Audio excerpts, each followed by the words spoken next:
Magandang araw mga kadiskarte, welcome sa aming panibagong vlog. Ngayong araw na pala ay maghahanap kami ng aming pang-ulam. Bago nga muna tayo magsimula, enjoyin nyo muna itong napakagandang view dito sa amin.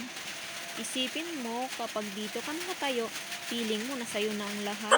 Ay hindi pala, charot lang. Habang naglalakad na kami ng kapatid ko dyan, kapanay pa rin ang maritisan. Uy, certified maritis yun.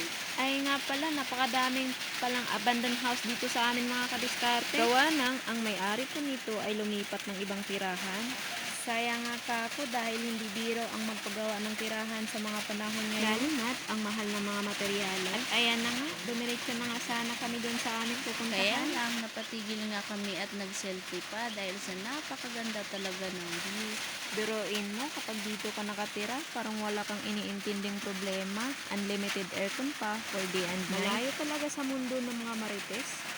As in kami-kami lang talaga. Fast forward, nagdali-dali na nga kami dyan at baka maabutan kami ng gabi kasi ang layo pa niyan sa bahay namin. Inumpisahan na nga namin dyan mangunguha ng uulamin namin mamayang gabi. Takway nga pala yan kung tawagin dito sa amin. Napakasarap po niyan, adubuhin, gataan at lalong-lalo na yung sinabawan na may batuan. As in, mapapa-unli rice ka talaga. At ayan, tuwang-tuwa nga pala yung kapatid ko dyan dahil napakarami niyang nakuha.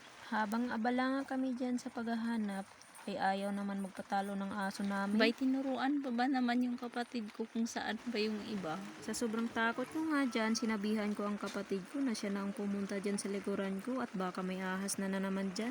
Ay, nabulol tuloy ako. Takot pa naman ako dyan. Sa mga hindi nga pala nakakaalam dyan, ito nga pala yung taniman namin. Ay, hindi pala, taniman pala ng iba. Nakikuha lang din naman kami for free. Baka iniisip nyo mga kadiskarte, ito ay marumi.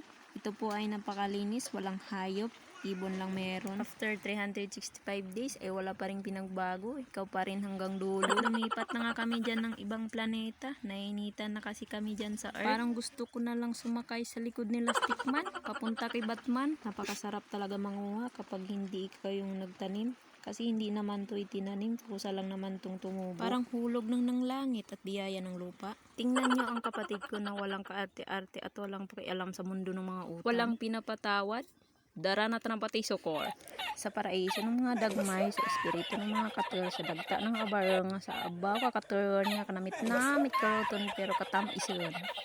At ayan na nga yung aming nakuha pero hindi pa rin kami nakontinto at naghahanap pa rin kami ng iba. Uy, bawal yun ah.